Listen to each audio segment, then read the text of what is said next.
Of course, the question is asked, what is innovation? To innovate is to make changes in something already established by introducing new methods, ideas, or products. Now, it is said that there are four types of innovations. We have incremental innovations, disruptive innovations, architectural innovations, and radical innovations. We oftentimes think of innovation in terms of the Industrial Revolution, but my friends, as we explore more in history, the Industrial Revolution was not assigned as a singular event, but rather a series of events. So when we think of the Industrial Revolution, we think in terms of the evolution, in terms of agriculture, the steam as a source of energy, science, and the digital space. We could actually now suggest that we're in the fourth industrial revolution, in that now we're becoming more familiar with words such as the cloud, social media, mobile communication, the internet, and artificial intelligence. So innovation is that vehicle that keeps us advancing in terms of how we live, in terms of how we relate with each other, and in terms of how we function as a society. It therefore is important that we recognize that even within the context of ministry, innovation is important. So the question could be asked, what is innovation in ministry? What does it look like? Now, this simply means moving from surviving to thriving in ministry. Churches oftentimes take advantage of emerging technologies and create opportunities to advance the kingdom of God. Hey, Lori here. You're watching content provided by DOE1. Whether you're at the beginning of your ministry or seasoned, DOE1 is the premier location for all things ministry. Check us out at doe1.org. Now let's get back to your video. This is seen not only in terms of congregational ministries, but also in terms of parachurch organizations. And so we may ask, why is innovation important within ministry? Very simple, because to some degree, we are already using innovations. For example, in areas of social media, the email, the podcasts, etc.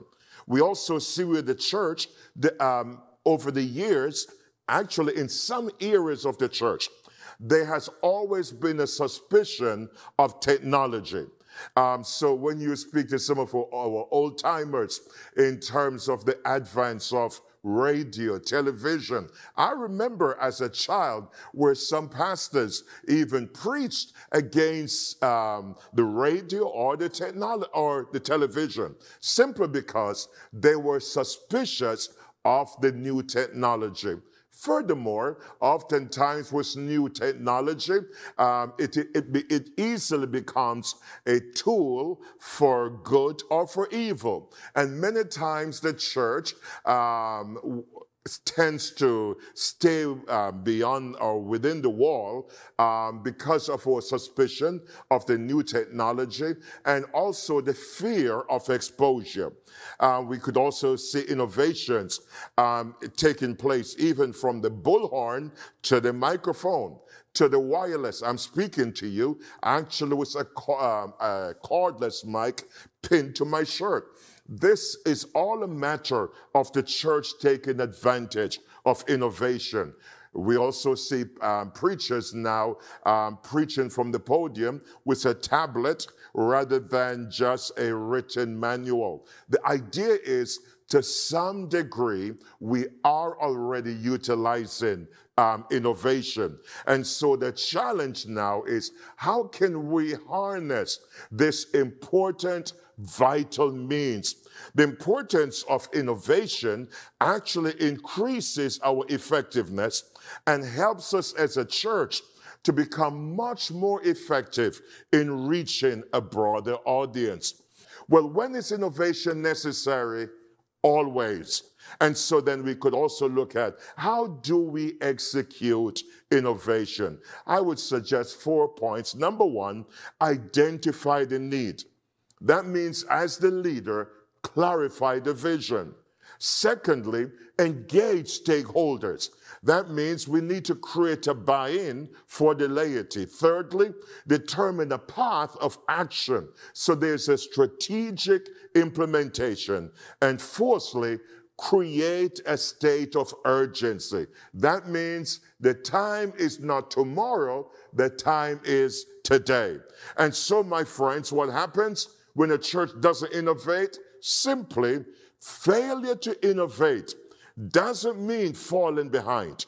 Failure to innovate could mean the death of your ministry.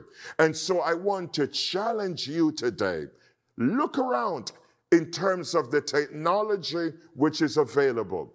Learn, become a student of the emerging technology and harness its power so that your ministry can reach even a broader space.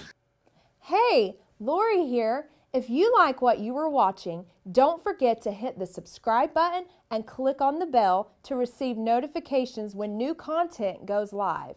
You can find content like this on DOE1, the premier location for all things ministry. See you on the next video.